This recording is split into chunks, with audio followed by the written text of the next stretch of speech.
Queridos, nós vamos continuar hoje falando sobre compaixão e graça.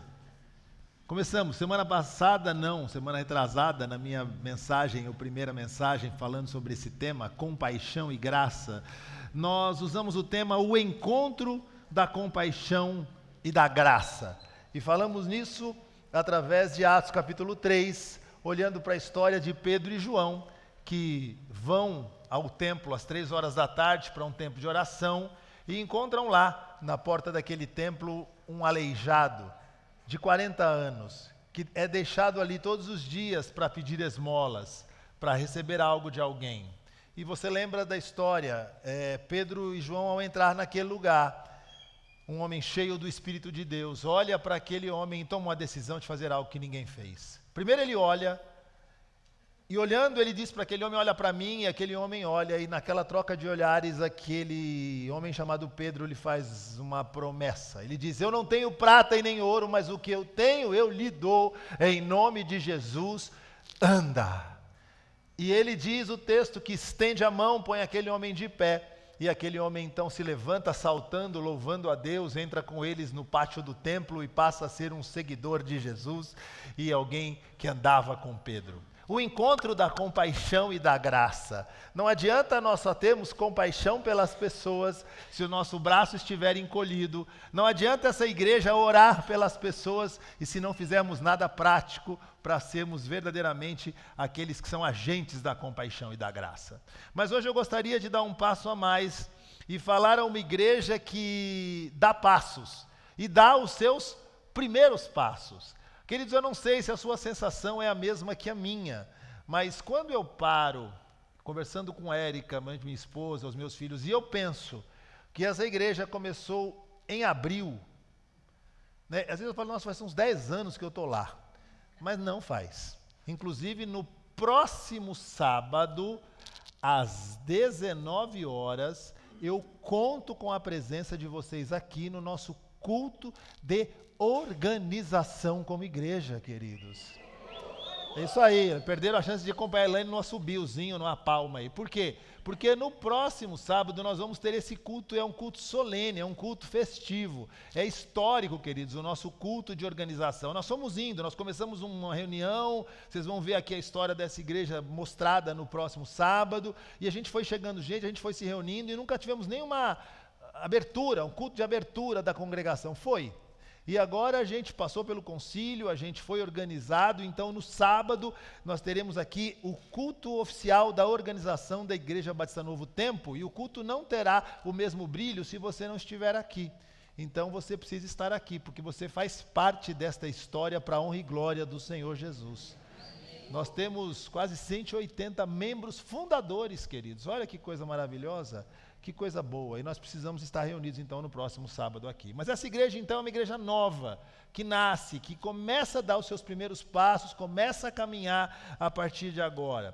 E essa igreja, ela precisa ser uma igreja com algumas características. O nosso desejo, a nossa oração é que ela seja uma igreja que entenda a palavra igreja, entenda o significado de igreja, e entenda como a gente pode viver essa igreja de forma plena. Porque, queridos, nós falamos de um encontro de compaixão e graça, mas nós precisamos entender que existe algo além de um encontro.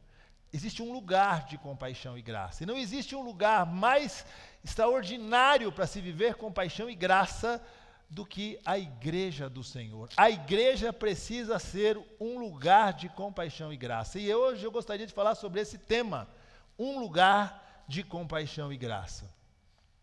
Nós temos que compreender algumas coisas inicialmente. A igreja, queridos, ela não é um templo, até porque nós estamos num auditório.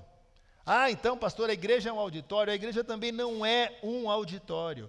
A igreja sou eu, a igreja é você, a igreja somos nós, quando nos reunimos, somos igreja. Então, esse lugar será vivido e será experimentado a partir dessa compreensão, que a igreja não importa o lugar aonde ela se reúne, a igreja é a reunião, a igreja é unidade, a igreja é gente que está caminhando junto para uma mesma direção a partir da salvação. E para que a gente possa viver essa compreensão, nós vamos ter que nos empenhar e nos dedicar a viver isso com a ajuda e a direção do Espírito Santo. Nós estamos usando o livro de Atos como base para essas mensagens aqui. Pois é o livro de Atos que relata e conta para nós o surgimento da igreja. É lá que ela nasce. Atos capítulo 2, dia do Pentecoste, os homens são cheios do Espírito Santo de Deus, saem cheios do Espírito Santo de Deus, falando em vários idiomas, pessoas ouvem, são convertidas. Ali existe um movimento, Pedro se levanta, prega uma mensagem, e a mensagem de Pedro é uma mensagem bem boa para os dias de hoje, uma mensagem que prega arrependimento, pecado, vocês mataram Jesus e vocês precisam se arrepender dos seus pecados. E o grito não vem do pastor, quem aí quer receber Jesus? O grito vem da plateia que pergunta para Pedro, como é que nós fazemos para resolver esse problema na nossa vida? Eles falam, creiam no Senhor Jesus Cristo e seja salvo. O clamor vem do outro lado, não vem do púlpito, o clamor vem do povo. E esse povo que clama então, se reúne, e o texto diz que naquela primeira pregação, quase 3.000 são convertidos ao Evangelho de Jesus, a salvação em Cristo Jesus. E então ali nasce uma primeira comunidade, ali nasce uma primeira reunião de pessoas salvas e convertidas, que deve ser para nós um modelo. Não pelo culto que eles faziam, porque eles não contam, Atos no começo não conta como era o culto daqueles irmãos. O que Atos nos mostra não é o culto, o que Atos nos mostra é o estilo de vida que eles adotaram a partir daquele momento. É muito diferente a gente pensar em igreja como um estilo de culto, como é que é o culto, e não pensar em igreja a partir da nossa própria vida, como nós vivemos. E esse é o nosso desafio para ser esse lugar, um lugar de compaixão e graça. Essa primeira igreja tinha características muito importantes para nós, porque ela é uma igreja jovem, era uma igreja contemporânea, mas assim como aquela comunidade era jovem e ela vive algo extraordinário no seu nascimento, ela também passa por provas na sua caminhada. Não pense que é porque ela nasceu perfeita no sentido da organização, da direção do Espírito Santo, que ela não vai viver dificuldades depois do seu nascimento, e ela vai viver. Eu ouvi algo que me motivou a pregar essa mensagem, conquanto eu preguei uma mensagem com base nesse texto aos jovens, no último sábado que eu estive aqui, a falar sobre esse assunto. Um querido irmão, que eu amo muito, que Deus me deu como irmão, membro dessa igreja, um querido irmão, sábado passado me disse algo, disse assim para mim, pastor, nós temos vivido um tempo tão especial na nossa igreja, um tempo de comunhão, um tempo de alegria, um tempo de pessoas que estão verdadeiramente se amando, estão convivendo, estão se relacionando, e poxa pastor, eu fico pensando, como é que a gente pode fazer para que isso não acabe? Para que isso não se perca, para que isso não termine. E aquilo entrou no meu coração como uma pergunta que precisava ser respondida. Essa semana, reunido com outros irmãos, um outro irmão, também amado, também querido, com alguns outros, olhou para mim e falou a mesma coisa, pastor, a gente tem vivido um tempo tão especial na igreja, um tempo tão gostoso, um tempo que a gente tem vontade de chegar domingo, a gente tem vontade de chegar domingo para ir no culto, hoje inclusive vontade de chegar domingo para ir aonde?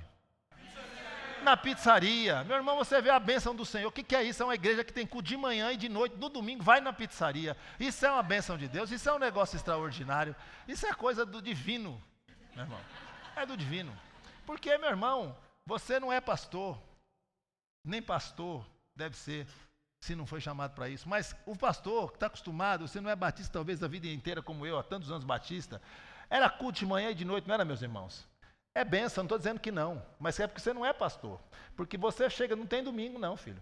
Não tem domingo. Você chega de manhã em casa, você vai, prepara para o culto, volta correndo, come correndo, come correndo, vamos tomar banho, e aquele soninho da tarde que você não pode tem que dormir, acorda meio atordoado, e tem que ir para o culto, e você vai pregar à noite, então aí fica mais tenso o negócio ainda, é aquela loucura, e você vai, e aí os parentes vão em casa, aí o inimigo se levantou. O parente chega em casa de tarde.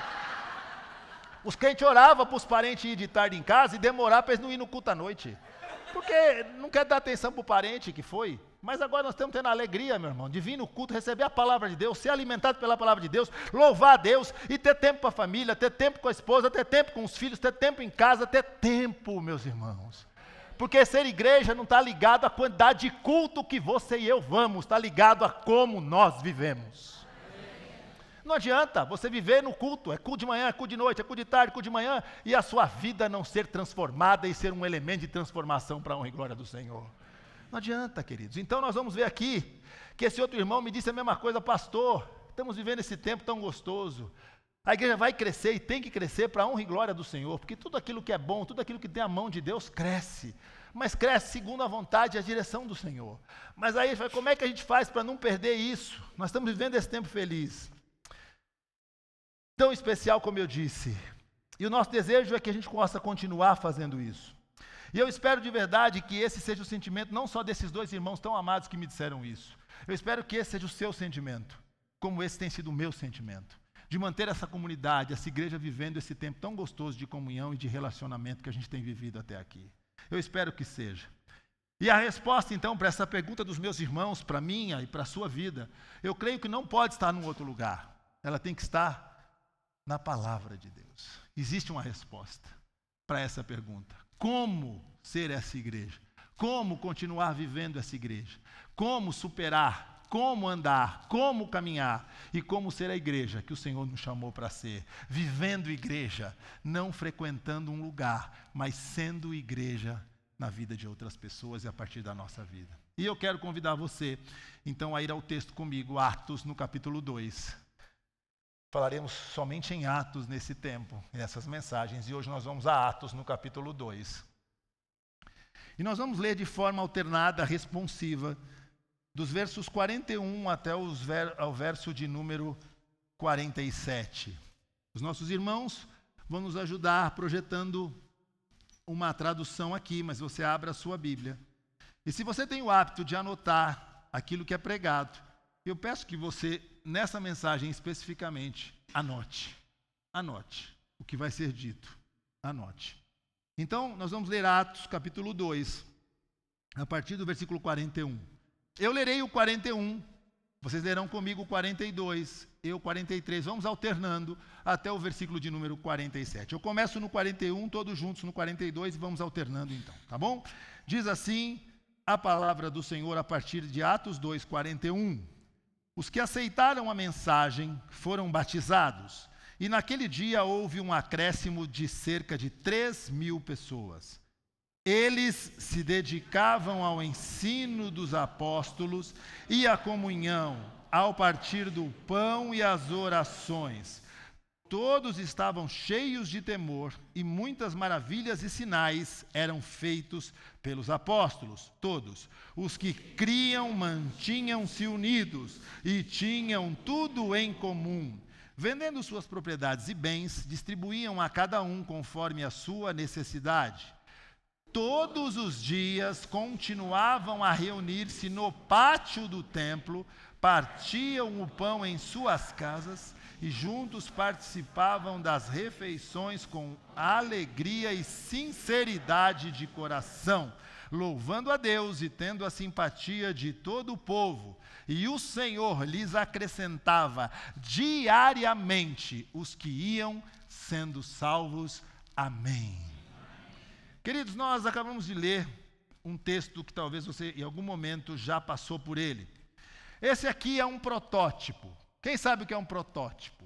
Protótipo é aquilo que você faz como modelo, para ser seguido a partir dali. Então aqui nós temos um protótipo da igreja, ou chamada igreja primitiva, igreja original. A primeira igreja era essa aqui, PIB, Primeira Igreja Batista de Jerusalém, PIB. É Batista, por que eu sei? Porque é boa, Batista. Primeira igreja, igreja primitiva. Igreja primitiva não era do homem das cavernas, a igreja primitiva era essa, primitiva, primeira igreja. Então, aqui nós vamos entender o que é uma igreja. Se você entendeu que houve uma pregação, 3.000 foram convertidos pelo poder do Espírito Santo, ouvindo o Evangelho. Eles não tinham uma igreja. Ou você acha que primeiro eles foram lá construir uns templos? Vamos construir tudo templo, porque o dia que alguém converter já tem um lugar para ir. Não, não tinha um templo. Tinham gente, tinha pessoas convertidas. Então, o que é que define igreja? E a definição de igreja está aqui, ela vai aparecer aí, definição de igreja. Eu espero que ela apareça. Vamos lá, apareceu ou não? Não apareceu, mas vai aparecer. Eu vou ler, você vai ler comigo. Definição de igreja. Então vamos lá, não apareceu. Está lá a definição de igreja? Onde é que está a definição de igreja? Mas eu coloquei lá, então ela deve estar lá. A definição de igreja, vamos lá. Apareceu? Não, é uma benção. Opa, louvado seja Deus. Então vamos lá? Então você vai ler isso comigo para fazer sentido para a minha e para a sua vida a definição de igreja. Vamos lá? A igreja é a união de todos aqueles que foram chamados por Deus, os quais, pela ação do Espírito Santo, creem que Jesus Cristo é o Filho unigênito de Deus, enviado ao mundo para redimi-los de seus pecados. É por isso que a igreja é definida como sendo o corpo de Cristo.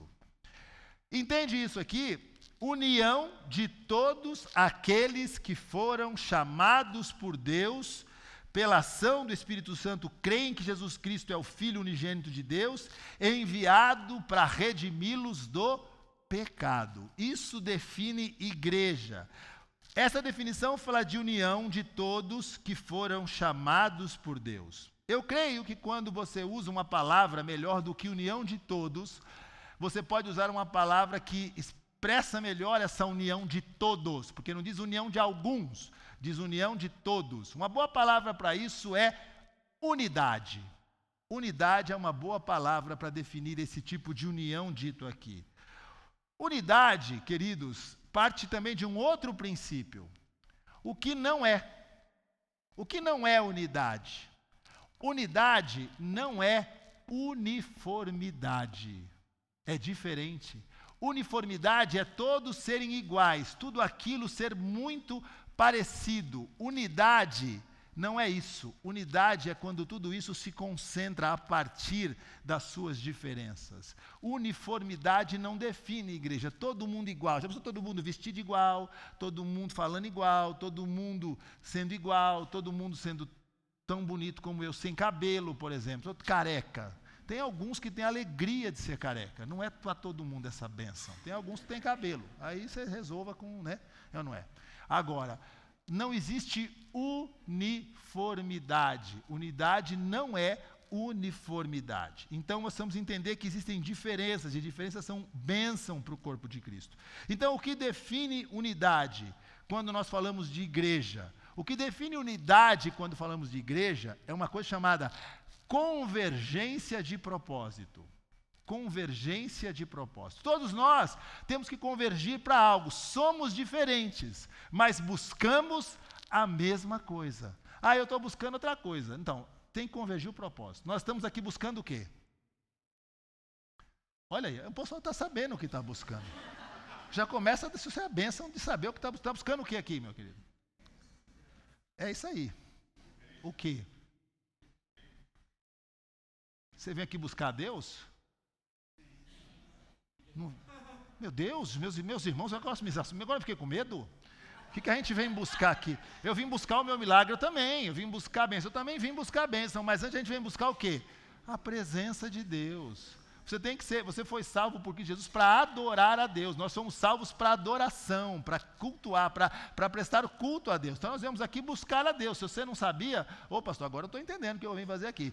Você veio aqui para buscar a Deus com o seu irmão, com a sua irmã, com a sua família. Nós vamos buscar a Deus juntos. Aqui é a celebração do culto. Aqui é um culto, deixa eu falar, domingo de manhã é um culto de celebração da sua vida cristã. Não é a sua vida cristã, não é aqui, viu? Aqui, pastor, mas hoje é muita novidade, eu tenho que anotar. Vai anotando, estou falando, vai anotando. Aqui é a celebração da família que se reúne. Sabe aquele domingo que a família vai lá na sua casa, ou você prefere ir na casa dos outros, né, para almoçar? Quer dizer, você vai celebrar, não quer dizer que ali é a sua família para todo dia, mas você vai se unir para ter um momento de alegria, um momento de celebração, um momento de festividade. Aí acabou ali, você já não é mais parte daquela família, continua sendo parte da família, mas é um dia especial. Então aqui é a celebração que a gente vem se juntar para, de forma feliz e alegre, entender que nós, no mesmo propósito de buscar a Deus, nos reunimos para a celebração. Agora, eu creio verdadeiramente que a alegria que nós estamos vivendo nesse novo tempo, que é o nome dessa igreja, tem muito a ver com essa palavra unidade. O que nós estamos vivendo tem muito a ver com essa palavra unidade.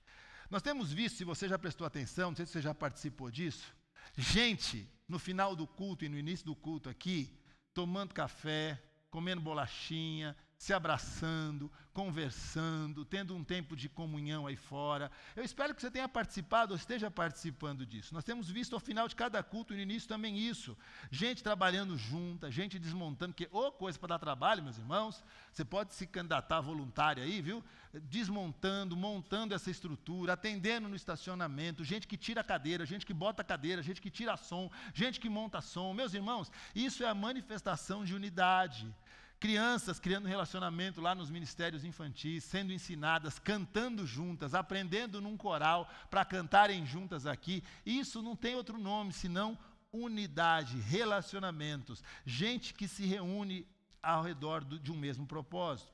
E o meu coração está feliz, e eu não sei nem como explicar essa minha felicidade, eu sempre falo isso para alguns, porque verdadeiramente eu amo esse grupo, esse rebanho que Deus tem me dado a alegria de pastorear. Eu falo isso com total liberdade diante de Deus, porque se Deus soubesse que isso era mentira, Ele me puniria pelo que eu estou dizendo. Mas eu falo isso com total liberdade, o quanto eu amo cada ovelha deste rebanho. Eu louvo a Deus por isso, é uma alegria para mim. Mas eu também sei de uma coisa, que continuar vivendo tudo o que nós estamos vivendo, esse tempo de comunhão, esse tempo de celebração, esse tempo de alegria, esse tempo de unidade, queridos, vai ser possível e pode até ser melhor, mas não será algo automático. Não pense você que isso continua assim, e será assim, e melhorará até do que é, de forma automática. Sim, vai ser automaticamente assim. Não será algo automático. Mas o que será então? Será um trabalho conjunto, sustentado por Jesus, que é o cabeça da igreja, e que vai exigir de mim e de você, que faz parte desta família, esforço, comprometimento e dependência do Espírito Santo de Deus. Repito, vai exigir de nós esforço, comprometimento e dependência do Espírito Santo de Deus. Mas será algo que vai nos permitir continuar vivendo o que o nome dessa igreja diz. Como é o nome da igreja? Novo tempo. O novo tempo não pode ser só porque ela é nova. Ah, pastor, a minha igreja é de 6, de 8 meses, de 10 meses, então ela é nova, ela é um novo tempo. Tá bom, ela vai ser nova, daqui a pouco ela não é mais tão nova. E aí o novo tempo acabou? Depende de mim, depende de você, depende de nós. Nós estamos aqui e o nome dela não vai mudar, porque está estabelecido, está no estatuto, está no documento, está registrando agora, é novo tempo mesmo. Não só para que ela chame novo tempo, mas para que ela seja verdadeiramente um instrumento de novo tempo na vida de cada um de nós, não importa se hoje, daqui a 1 ano, daqui 5, daqui 10, daqui 30 anos, ela precisa continuar sendo nova e gerando novidade de vida no coração das pessoas. Você não se alegra com isso? Quem sabe vocês me convençam ainda que vocês se alegraram com isso. Porque esse é o meu desejo, essa é a minha oração e essa é a vontade do Senhor para essa igreja de Atos capítulo 2, que nós vamos ver a partir de agora e que vamos caminhar um pouquinho sobre essas histórias que estão lá.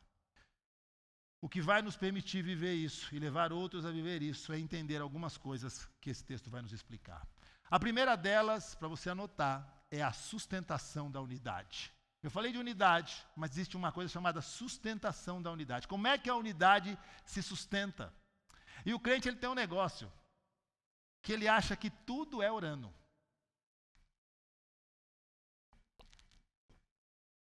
Eu não sei se você acha isso bom ou ruim. Tudo é orando. Vamos resolver, o piano quebrou, vamos orar. Pode ser que Deus faça até funcionar, porque Deus é Deus. Pode virar até um saxofone isso aqui, se Deus quiser.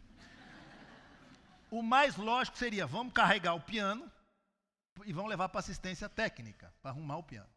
Orar é bom, mas agir tão importante quanto orar.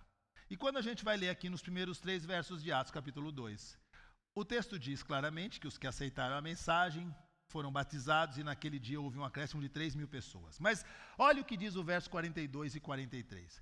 Como é que começa o verso 42? Eles o quê? Se dedicavam. Vamos só até a palavra dedicavam. Eles o quê? Se dedicavam. Eles se dedicavam. Aí diz, se dedicavam ao ensino dos apóstolos, à comunhão, ao partir do pão e às orações. E diz o texto, Todos estavam cheios de temor e muitas maravilhas e sinais eram feitos pelos apóstolos. O texto diz, eles se dedicavam. E dedicavam ao quê? Ensino.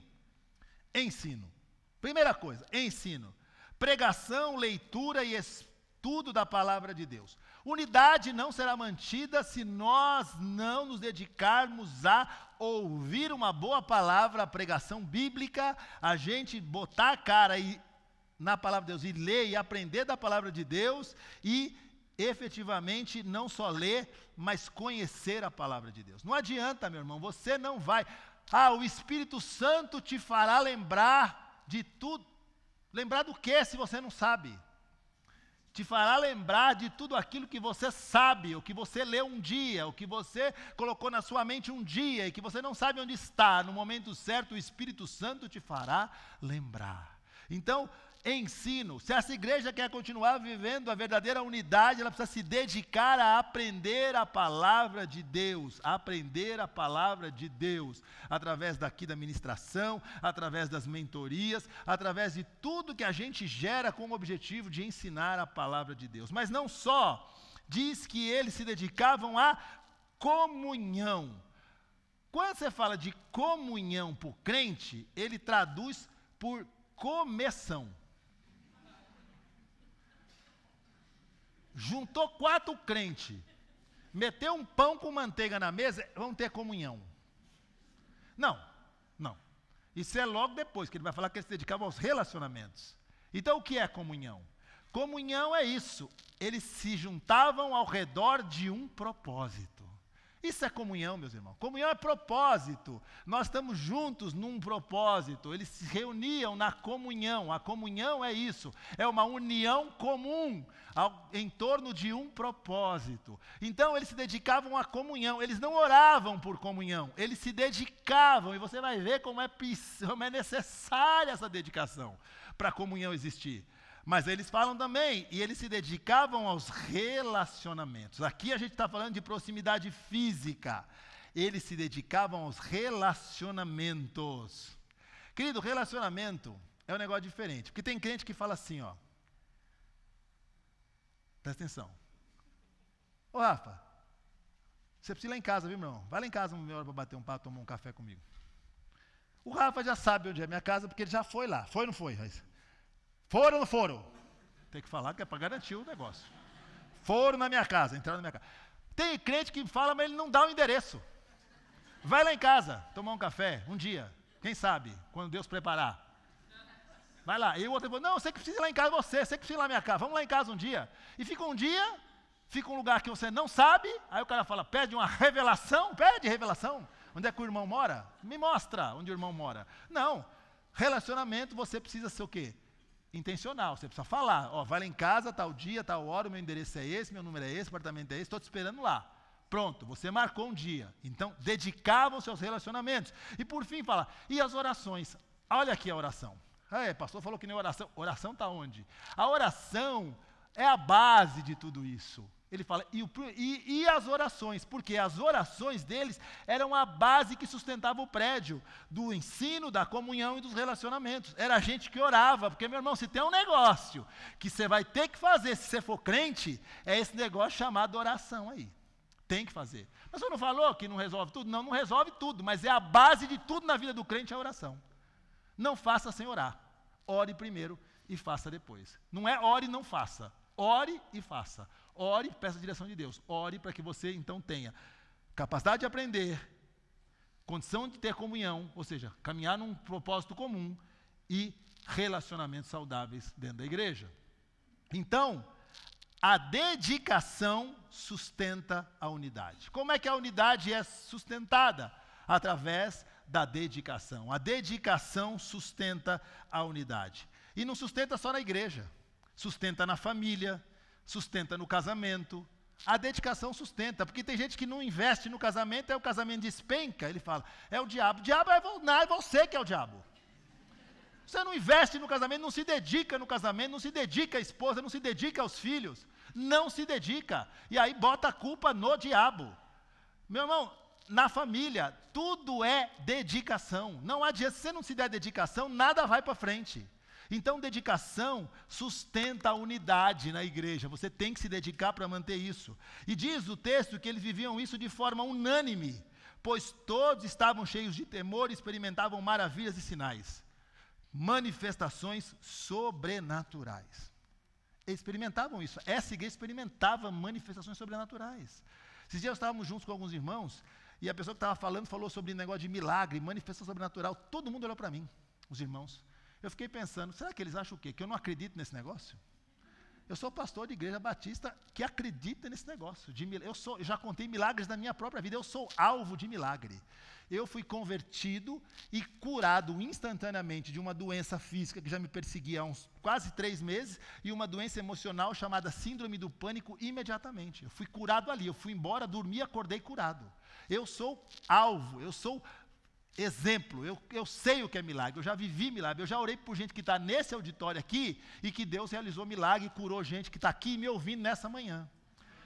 Então, se os irmãos acreditam, mas pastor, acredita em milagre? Eu acredito em milagre, eu creio que essa igreja vai viver milagre e nós vamos ter milagres no meio da igreja. Agora, não terminei a frase, tem vírgula. O que eu não gostaria, meus irmãos, é que eu ou essa igreja possa viver sustentada por milagres. Porque essa é a diferença. Quando você tem uma igreja sustentada por milagres, você busca mais a bênção do que o abençoador. Aí nós temos um problema.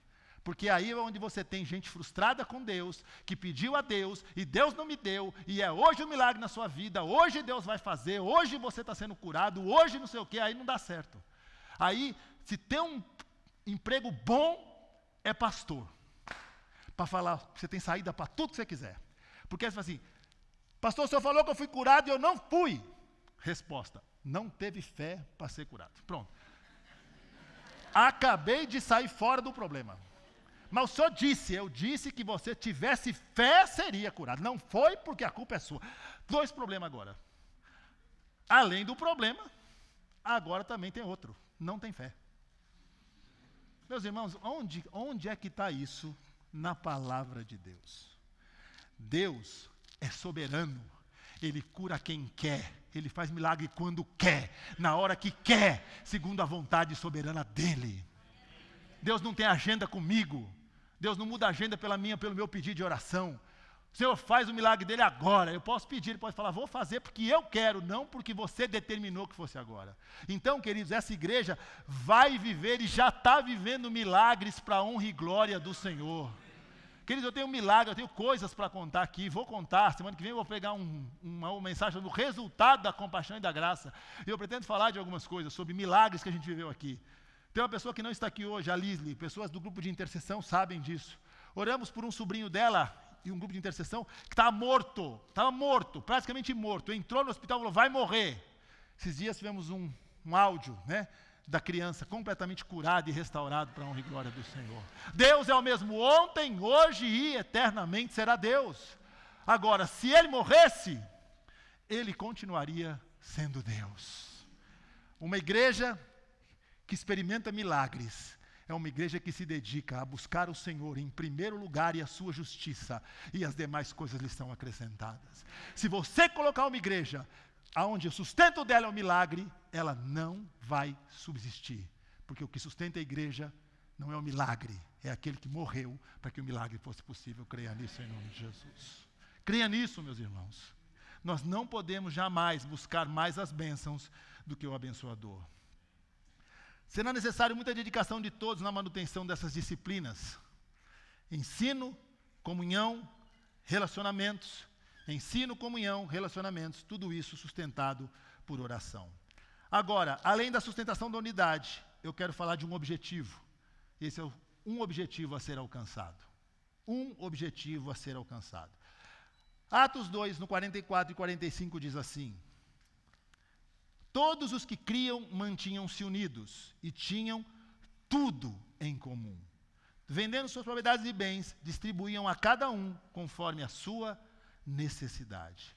O texto agora nos chama a atenção para algo extraordinário. Diz que todos mantinham-se unidos e tinham tudo em comum.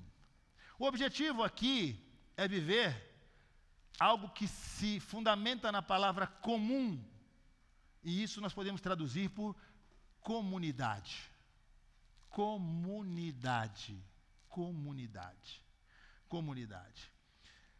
Se já afirmamos que unidade não é uniformidade, e já falamos isso, vocês acreditam mesmo que nessa igreja de Atos, capítulo 2, não haviam conflitos, diferenças ou mesmo preferências entre os convertidos? Acreditam? Não havia conflito na igreja? Não havia problema? Todo mundo era aquela beleza, santo, perfeito. Todo mundo era bacana, ninguém era problema. Acreditam nisso? Não era uniformidade, não era assim, não eram todos assim, membros da igreja do Novo Tempo, não eram. Essa benção aqui, que ninguém briga, ninguém não gosta do irmão, todo mundo se ama, se abraça, se ama. Tem até uma música que eu vou cantar, se ama, se abraça. Claro que tinha, queridos. Se você olhar em Atos capítulo 4, tem um homem chamado Barnabé. Tem até uma música, vamos cantar a música do Barnabé qualquer dia, natural de Chipre. Boa essa, hein? O Barnabé natural de Chipre é boa. O Barnabé, queridos, ele vendeu uma propriedade. Ele vendeu. E sabe o que ele fez? Pegou o dinheiro da propriedade, colocou aos pés dos apóstolos para que eles então suprissem a necessidade do povo. Atos, capítulo 4. Mas em Atos, capítulo 5, vendo o que Barnabé fez em Atos, capítulo 4, logicamente que não é isso, que ele não tinha Bíblia, isso está narrado lá. Mas vendo o que Barnabé fez, tem um casal. Atos, capítulo 5. Quem é? Foram na escola bíblica. Ananias e Safira. Ananias e Safira, vendo que Barnabé vendeu a propriedade e entregou todo o recurso, deve ter feito assim, ó. Aqui está a minha Safira. No caso, a minha esposa. A minha esposa. Não sou Ananias, nem ela Safira, longe de mim esse negócio. Mas deve ter feito algo mais ou menos assim. Barnabé chegou, entregou o recurso da venda da propriedade. Lá o pessoal deve falar, olha, Barnabé vendeu, poxa, trouxe todo o recurso. Ô Barnabé, que crente especial, que gente boa. Barnabé sim, que precisamos fazer a mesma coisa para não ficar para trás daquele ali. Olha lá. Está todo mundo gostando dele, fez um negócio bonito, está fazendo de bonito na história, olha lá. Deu tudo para ele lá. Vamos vender uma também. Mas vamos fazer o seguinte. Vamos vender por 100. Fala que vendeu por 10. E vamos dar tudo. Tudo os 10. 90 não vamos guardar. Atos capítulo 5. Venderam a propriedade. Foram lá e vão combinar. 10. Não fala 11 nem 9. 10. Vamos falar 10. Chega lá, 10. Barnabé. Olha para Barnabé e fala: vendemos a nossa propriedade, está aqui o dinheiro, colocado aqui aos pés dos apóstolos, está aqui o dinheiro. Somos crentes, tão bons quanto o Barnabé. Vendemos também, vendeu, viu? Entendeu o que eu falei? Vendi a propriedade, estou dando para ajudar o pobre aqui. Prestar atenção no que eu estou fazendo? Deu 10. O problema é que mentiram. E se a igreja fosse igual no dia de hoje. O homem, quem é o homem que chega lá e pergunta? Para que eles venderam? Tem que ir lá, Atos capítulo 5. Quem? Pedro. Chega e fala assim, olha, por quanto venderam a propriedade? 10. Morreu na hora. Morreu na hora. Aí chega a mulher. Nem tinha enterrado esse. Chega a mulher. Vendeu por quanto? 10. Morreu também. Os dois pro buraco. Sabe por quê? Porque ninguém mandou que eles vendessem. A motivação não era essa. A motivação era o que Barnabé fez. Ninguém me pediu, ninguém me mandou vender. Eu vendi e entreguei com alegria. O outro não, entregou para ser reconhecido dentro da mesma igreja. Entende que tinha divergências? Entende que tinha problema? Entende que tinha gente complicada? Entende que você vai encontrar gente complicada no seu caminho? Entende que vai ter gente complicada sentada aí no banco do seu lado? Não sei se é do seu lado, se é atrás, se é na frente, mas deve ter alguém aqui complicado. Se a gente procurar bem, está difícil, mas vamos achar. Eu estou aqui. Já começa eu estou aqui. Então, queridos, sabe o que acontecia ali? A igreja tinha dificuldades. Agora, o que fica claro é que era maior aquilo que os unia do que aquilo que os podia separar. Sabe o que isso diz para mim? Mais convergência, menos divergência. Marque isso. Mais convergência. Uma igreja que vai viver unidade vai ter divergência. Mas tem que ser maior a convergência do que a divergência. Maior tem que ser o que nos une do que o que nos separa. Tem que ser assim, maior tem que ser isso. Unidade não é uniformidade, como eu digo. Se olharmos para nós vamos sempre ter problema. Porque eu sou um problema, você é um problema, nós somos um problema. Sabe como é que a gente vai resolver isso? Olhando para Jesus Cristo, o Senhor e autor e consumador da nossa fé. A igreja não quer estar com divergência? Olhe para Cristo. Porque se todos olharmos para Cristo, esse é o princípio da convergência, isso é convergência, isso nos une, isso é mais importante, isso é o propósito. Eu vim aqui buscar o Senhor, eu estou servindo o Senhor, eu estou fazendo para o Senhor, eu estou dando para o Senhor, não estou dando para o outro ver, não estou dando para o outro bater palma, não estou dando para ser reconhecido, eu não estou dando para nada, eu estou fazendo porque eu estou olhando para Cristo Jesus, o Salvador da nossa vida. Isso é a convergência, queridos, isso é a convergência. Então nós que estamos começando agora, nascendo agora, numa igreja nova, temos essa alegria imensa e oportunidade de começar de forma correta. É muito mais fácil começar certo do que ter que corrigir a rota no meio do caminho. É muito mais fácil começar de forma correta.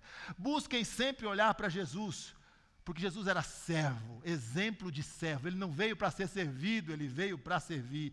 Jesus jamais buscou seus próprios interesses. Jesus sempre conheceu sua identidade, ele sabia quem ele era. Jesus sempre soube qual era o seu propósito, e isso levou Jesus a jamais se desviar do caminho. Ele sabia para que veio, ele sabia o que tinha que fazer, ele sabia onde terminaria a sua vida, mas ele saberia o que ele pôde dizer: ninguém toma a minha vida, eu voluntariamente a dou, e a dou por amor, ninguém pode tomar. Querido, se você olhar para isso, se você olhar para esse Jesus servo, nessa igreja vai viver essa alegria de compaixão e graça, e ser um lugar de compaixão e graça na sua vida. Creia nisso em nome de Jesus. Mas buscar superar as diferenças, de olhar de forma atenta para as necessidades do outro, agir de forma prática a suprir as necessidades do outro. Tem gente sentada aqui que tem necessidade. Pode não ser só financeira, pode ser de um abraço, pode ser de uma oração, pode ser de um cuidado, pode ser de uma visita, pode ser de dinheiro, pode ser de comida, pode ser de atenção. Tem gente aqui que precisa de ser olhada. E se a gente não olhar, a gente não vai viver essa unidade. Não seremos um lugar de compaixão e graça. Agora, além da sustentação da unidade, um objetivo a ser alcançado, eu termino falando de um estilo de vida. Um estilo de vida. Atos 2:46. Então, a sustentação da unidade, um objetivo a ser alcançado e um estilo de vida. Esse é o terceiro ponto. Diz o texto: todos os dias continuavam a reunir-se no pátio do templo, partiam o pão em suas casas e juntos participavam das refeições com alegria e sinceridade de coração. Então vamos terminar essa exposição dessa parte do texto olhando para a frequência, a intensidade da vida comunitária desse grupo, alcançado e salvo através da pregação do Evangelho.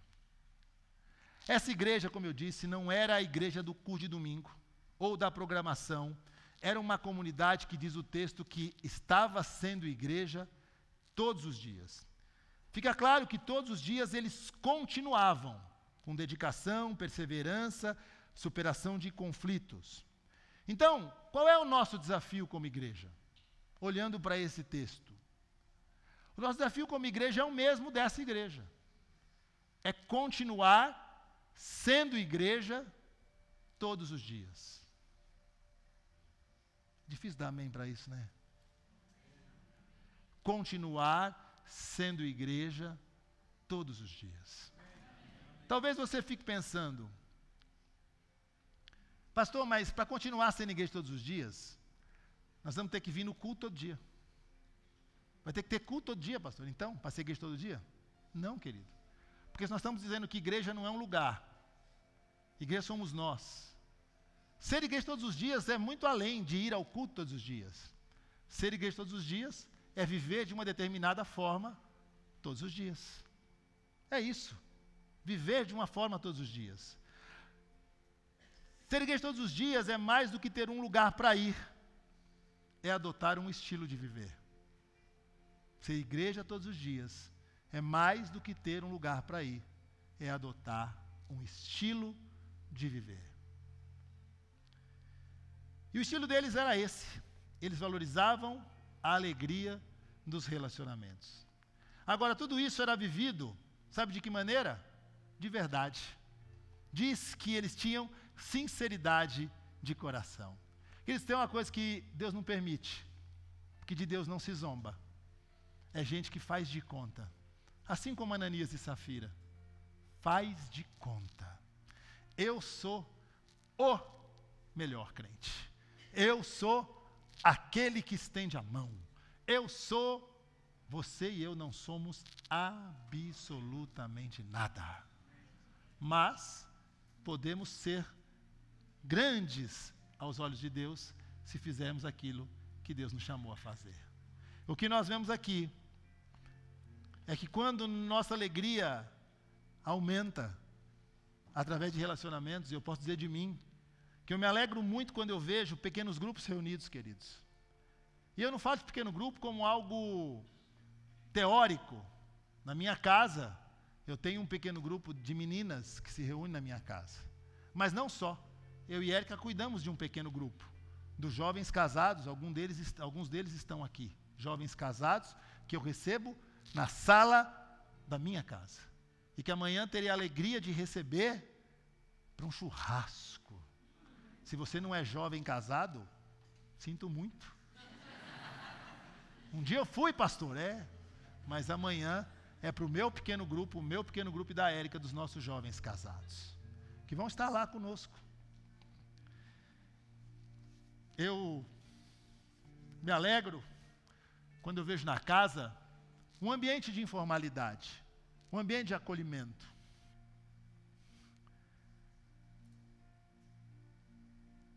Meus irmãos, eu conheço muitos pastores. E graças a Deus que conheço muitos pastores que são pastores de coração. Mas eu conheço muitos pastores que não abrem a casa, que não recebem ninguém em casa. Sabe por quê? Porque eles têm medo que as pessoas vejam que eles não são perfeitos. E se eu posso dizer que existe alguém aqui que não é perfeito, que não tem uma família perfeita, esse alguém sou eu. E as pessoas que vão à minha casa, à nossa casa, vão ver um pastor imperfeito, com uma família imperfeita, mas vão ver o pastor de verdade quem eu sou, como eu vivo, como eu enfrento as minhas dificuldades, como eu supero as minhas dificuldades com a minha esposa e com os meus filhos. Porque a Bíblia não relata nenhum ser humano perfeito, nenhum. O único perfeito nas Escrituras é Jesus Cristo, o nosso Senhor. Queridos, pessoas que não abrem as suas casas, dificuldade, ou dificilmente, melhor dizendo, abrirão verdadeiramente o seu coração. Eu sempre disse isso. Quem não abre a casa, dificilmente abre o coração. Dificilmente abre. Religioso. Mas essa igreja tinha um resultado. E se nós quisermos viver o resultado que essa primeira igreja viveu, nós vamos precisar andar pelo caminho que ela andou. Se nós quisermos viver os resultados que ela viveu, precisamos andar pelo caminho que ela andou. E qual era então esse resultado? Ele está no último verso que lemos. O resultado era esse, do verso 47. Eles viviam louvando a Deus e tendo a simpatia de todo o povo. E o Senhor lhes acrescentava todos os dias os que iam sendo salvos. A simpatia de todo o povo e um crescimento exponencial. Esse era o resultado. Mas eu faço uma última pergunta nesta manhã.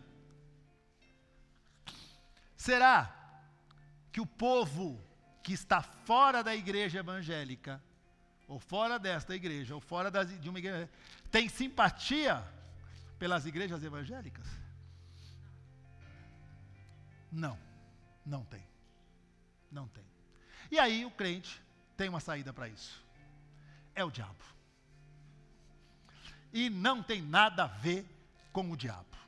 Tem a ver com o estilo de vida que os crentes vivem. Quem tinha simpatia por essa igreja não eram os membros dela.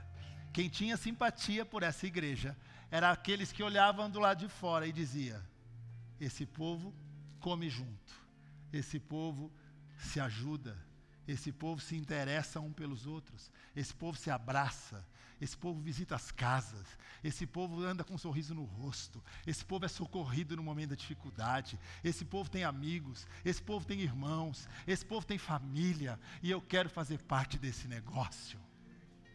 Era isso que as pessoas viam quando olhavam para aquela comunidade de discípulos. Agora, o problema do cristianismo muitas vezes é o cristão. Mahatma Gandhi, que vocês com certeza já ouviram falar ou conhecem, disse uma frase: no vosso Cristo eu creio, o que eu não creio é no vosso cristianismo. O que ele quer dizer é: não existe coerência entre o Cristo que vocês me apresentam e a forma com que vocês vivem. Precisa haver um alinhamento entre cristianismo e vida cristã, entre o Jesus que nos salvou e a vida que nós passamos a viver a partir da salvação. Isso não quer dizer que é um lugar sem problema, sem luta, sem dificuldade, sem choro, sem tristeza, sem desavença, sem briga, sem discussão. Não. Isso quer dizer que nós vamos ter muito mais convergências do que divergências. E o resultado de tudo isso, sabe qual é? A bênção de Deus sobre esta igreja. Em um lugar de compaixão e graça, nós viveremos as bênçãos de Deus. Será que você pode dizer isso comigo? Em um lugar de compaixão e graça, nós viveremos as bênçãos de Deus. Uma igreja onde a compaixão e graça estão presentes, nós veremos milagres extraordinários. Nós veremos pessoas dispostas a ajudar umas às outras. Nós veremos relacionamentos fortes surgindo em seu meio. E essa igreja, consequentemente, irá crescer. Crescer muito além dos dias de culto. Crescerá todos os dias. Porque o texto diz que o Senhor lhes acrescentava gente todos os dias. E gente que Ele salvava. A obrigação de salvar pessoas não é minha e não é sua. O poder de levar pessoas a Cristo não é meu e não é seu. É obra do Senhor. Mas ferramentas, instrumentos para a salvação, esses sim somos nós. Isso será possível a partir de como nós vivemos, de como você abraça, de como você olha no olho, de como você estende a mão como Pedro, de como você fala: eu não tenho prata, não tenho ouro, mas o que eu tenho eu te dou, levanta e anda. Isso está em você, isso está em mim, isso está em nós. Uma igreja é uma comunidade que crescia todos os dias, pois o Senhor acrescentava a ela gente que ia sendo salva por Ele todos os dias. Uma igreja assim é um lugar. Uma igreja assim é um lugar de compaixão e graça. Feche os teus olhos.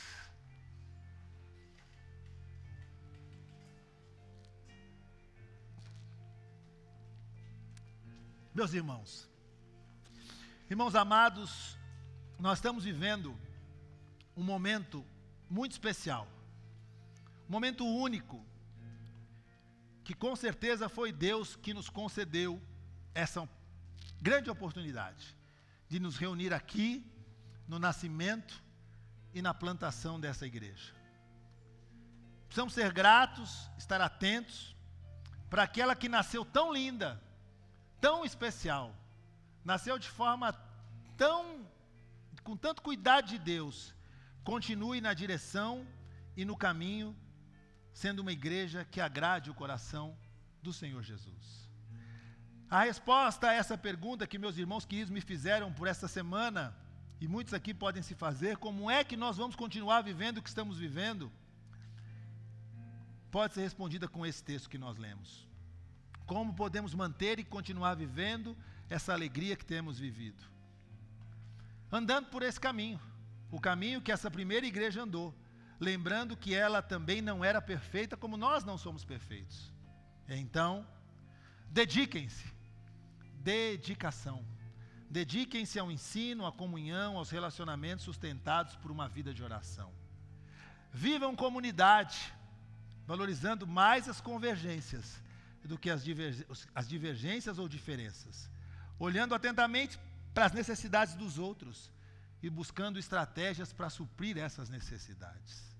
Sejam crentes, não na igreja, não no culto, crentes todos os dias. Vivam de acordo com o evangelho que abraçaram, vivam o cristianismo de forma que Cristo possa ser acreditado pelas pessoas que estão ao nosso redor.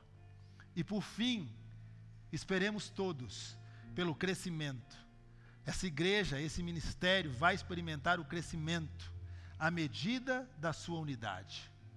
Pois não são métodos que levam uma igreja ao crescimento, mas Jesus, que acrescenta a ele ou a ela pessoas que são salvas para a honra e glória dele, todos os dias, a partir da minha vida e da sua vida.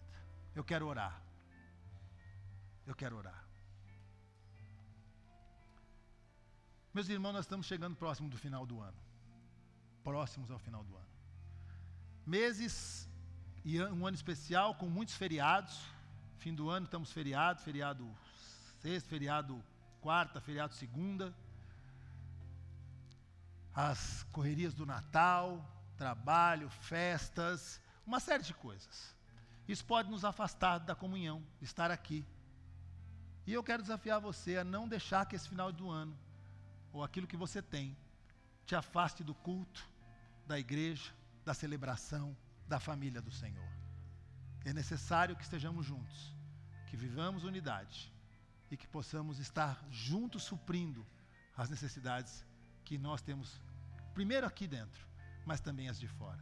Prepare o seu coração, pois no próximo ano nós vamos dar um grande salto através dos pequenos grupos. Você vai ter a alegria de abrir a sua casa. Você vai ter a alegria de receber gente na sua casa, como eu tenho de receber na minha casa, como eu já abro a minha casa.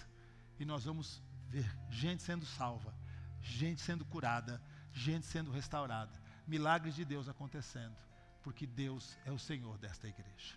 Vamos orar. Senhor, bendito Deus e Pai, somos gratos a Ti pela bênção de nos reunir aqui para olhar e aprender sobre um lugar de compaixão e graça. Sabemos que se o Senhor não edificar a casa, em vão trabalham os que a edificam. Se o Senhor não guardar a cidade, em vão vigia a sentinela. Então tudo é pelo Senhor, tudo é do Senhor, tudo é para o Senhor. Que o Senhor nos ajude a compreender essa igreja primitiva e a viver esses princípios que nós aprendemos aqui. Que nós sejamos dedicados, que nós sejamos submissos, sejamos guiados e dirigidos pelo Senhor. Que o Senhor dê a essa igreja um crescimento não para a honra e glória de nenhum homem aqui, mas para a honra e glória do Senhor. Que o Senhor sustente cada família aqui nas Tuas mãos, cada filho, cada pai, cada mãe, cada marido, cada esposa, cada vida, cada sonho, cada dor, cada medo, cada, Senhor, situação que cada um aqui traz no coração, que o Senhor possa confortar, que o Senhor possa sustentar e que nós, como igreja, sejamos instrumento de ajuda, de braços estendidos, de acolhimento, de abraço, não só de uma vida cristã vazia, falada, teórica, mas uma vida cristã que se pareça com a vida de Jesus, que andava por todos os lados e olhava para aqueles que precisavam dele, estendia a mão, curava, salvava e levantava. Ajuda-nos a ser esta igreja, um lugar de verdadeira compaixão e de verdadeira graça. É o que eu te peço orando. Em nome de Jesus, amém, amém, amém, amém. Que Deus abençoe a sua vida, que você creia verdadeiramente nisso